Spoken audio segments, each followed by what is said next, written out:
Bonjour amis youtubeurs. Aujourd'hui je vais vous présenter un fusil assez rare puisque c'est un fusil qu'on pourrait dire un fusil liégeois néerlandais. Donc je vous présente un fusil ici en calibre 16,65 si vous vous souvenez bien, qui a été réalisé par l'armurerie Visser après Venter, comme vous le verrez sur comment ça s'appelle sur la photo qui présente un prospectus donc c'est un fusil relativement ancien. Il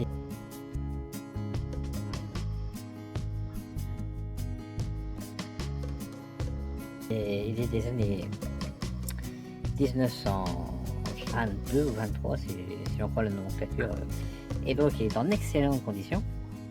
Je l'ai acheté pour pièce pour la bonne et simple raison que il a fallu que je refasse cette partie là, cette petite planche qui arme les éjecteurs, et ainsi que le petit il a fallu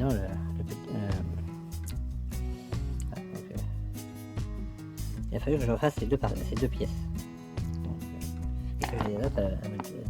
Donc c'était un fusil relativement propre, hein. Donc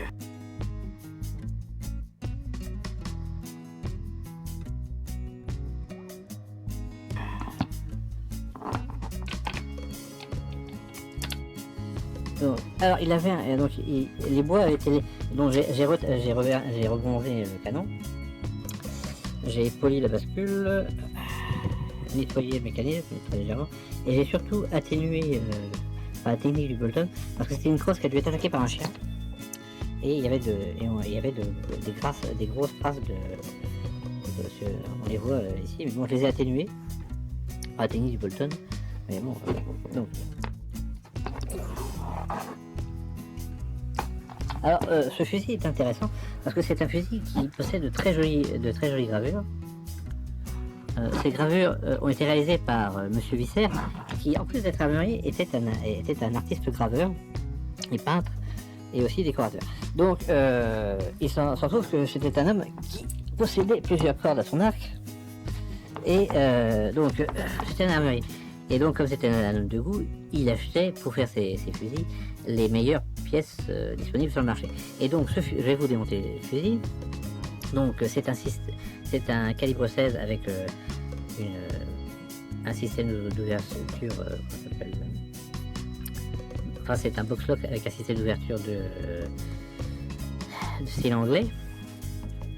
Donc on va le démonter et on va voir.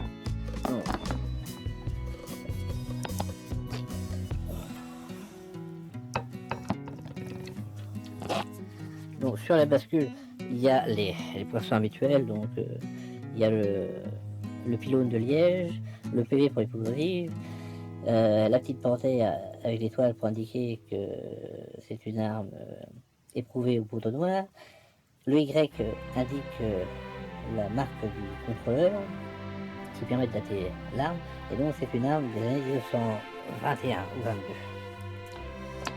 Voilà. Bon. De l'autre côté, sur le canon, on a un ensemble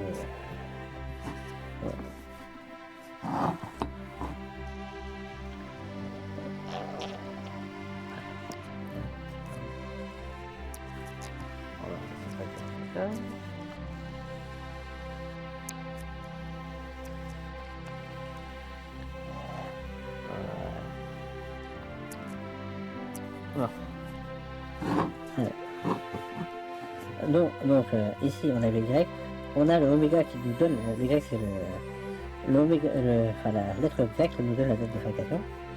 Donc c'est un 1665 dans l'oméga. On a le poisson de la fabrication d'armes, de la manufacture d'armes de Liège, le PV pour les poudrives, la portière pour les, comment ça s'appelle, le coton noir, donc autrement le canon a été réalisé, donc l'armurier est néerlandais, mais il a pris des pièces belges pour le faire. Donc le canon c'est un canon Fala, donc avec un acier arquebusillé cap, Donc si vous avez plus d'informations, n'hésitez pas à me donner. Donc voilà.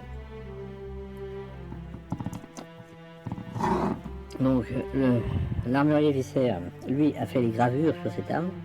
Il a des enfants de gravures. Il a... Donc la bascule est aussi liégeoise. Et donc l'assemblage de la bascule, des canons et toute la partie finition a été fait par M. Visser à Préventaire, qui est une petite ville des Pays-Bas. Et on voit que M. Préventaire s'est amusé car il a détaillé toutes les pièces. Donc à l'origine, la bascule devait être jaspée, le jasper sonnerie. Donc moi j'ai fait un léger polissage. Voilà, et donc c'est une très très jolie arme. Donc avec bien sûr une crosse quadrillée. Le quadrillage est là. Les canons sont nickel pour une arme de 1921.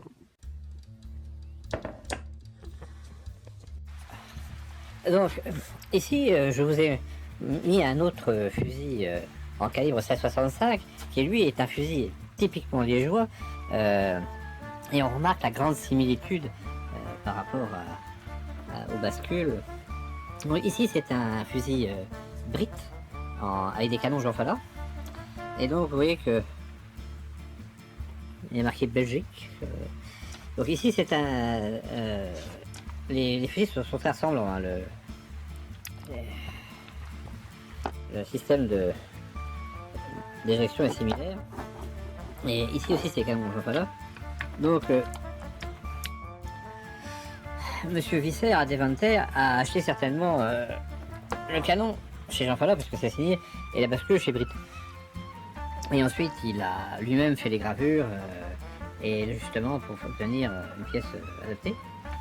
Donc ici nous avons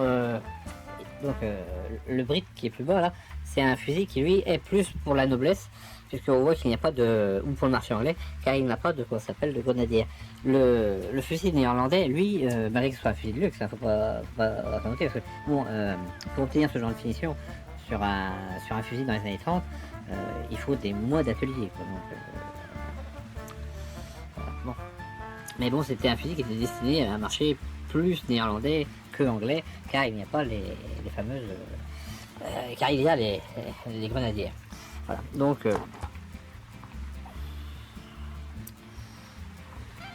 je pense qu'à l'origine, c'était une belle pièce. D'ailleurs, on remarque que les vis possèdent des contre-vis. Voilà. Le fonctionnement. Donc les canons sont propres, on l'a vu. Le fonctionnement est impeccable. Je ferai peut-être une vidéo. Je pense que ces deux-là, je les enverrai à la chasse et puis je ferai une vidéo de démonstration. Mais bon, la chasse ne va pas ouvrir avant le 28 septembre. Mais j'en ai pas mal. Hein. En 16, j'ai pas mal le fusil en 16. Donc ici on voit la bande. Donc oui, alors les deux bascules ont le système d'ouverture pure day. Voilà, c'était ça que. Donc à quoi on en connaît, je vais vous montrer.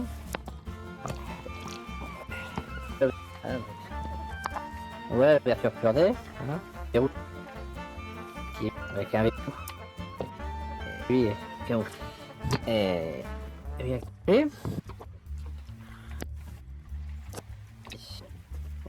Voilà. Ici. La même chose. Voilà. Je vais faire mon œuvre dans les deux crèmes. L'édité était extrêmement. Bon, bien sûr, comme c'est un modèle luxe, il y a une sécurité automatique.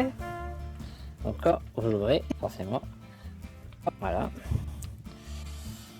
Donc, ce sont des armes. Tout à fait. Donc, ah oui, bon, revenons pour l'air. Donc, cette arme, bien sûr, les deux, je les ai achetées pour des prix relativement raisonnables, puisque bon, les deux, je les ai restaurés. Donc, je me souviens plus. Ceci, je sais plus quel prix j'ai acheté, mais je pense que c'est moins cher que ceci. Et elle était complète. J'avais peut-être payé dans les 200 euros.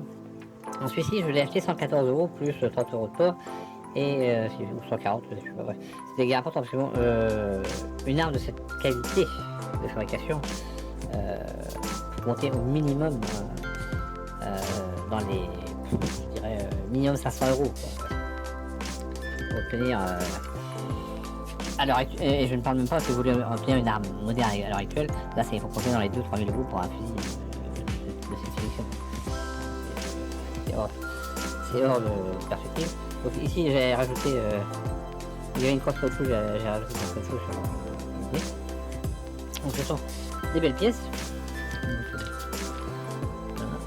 Donc comme je le dis souvent, pour la fête d'épée, si vous voulez faire plaisir à votre père et lui acheter un fusil, il n'est pas forcément nécessaire d'acheter un fusil très cher. Vous pouvez acheter un fusil pour pièce et le restaurer avec 3 francs 6 sous. Et vous ferez un heureux parce que bon, vous en ferez plusieurs. Vous ferez l'armurier qui serait content de se débarrasser d'une antiquité qui rouille dans ses remises. Bon, la marge, le secteur des juxtaposés n'a plus la cote, beaucoup préfèrent les superposés. Surtout, moi je trouve que l'élégance d'un juxtaposé est de loin supérieure à celle d'un superposé. Bon, ça fait plus style. Bon, à la chasse, c'est simplement efficace. Bon, le tout n'étant pas forcément de ramasser la viande. Il y a un aspect la chasse de profiter de ces moments merveilleux que la nature peut nous offrir. Voilà. Des fois, ce n'est pas... Ouais. Voilà. Bon, ce que j'ai... Donc, bon, pour la restauration des bois, c'est toujours la même technique, du ponçage avec des papiers relativement fins, et teinture au gros noix, avec vernis en bon, l'axe cellulosique de chez Action. Bon, l'avantage, c'est que bon, c'est plus rapide que l'huile. Et si éventuellement quelqu'un passe après vous, il donne un petit coup de sopalin avec de l'acétone, ça enlèvera le vernis cellulosique qui est pas très fin, et ce qui lui permettra après de brûler tout ce crosse, etc. Ça préserve, ça rend trop l'huile. Voilà. Donc autrement, ce sont deux excellentes armes, des joueuses et une néerlandaise. Donc vous verrez à la fin de la vidéo, je mettrai une œuvre réalisée par Devante, une œuvre de décoration intérieure, et vous verrez que l'homme avait du l'humour. Voilà. Bon, c'est tout pour aujourd'hui. J'espère que cette petite présentation sur ce fusil liégeois néerlandais, plus liégeois que néerlandais, puisque bon, ce sont des pièces qui ont été assemblées par un néerlandais. Ah, bon, comme ça, qui est grave.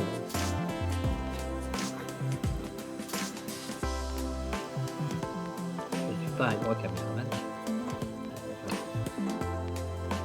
Les pièces. Pour une arme des années noires. Bon, là, c'est tout. Et puis, à la prochaine. Et bonne chasse.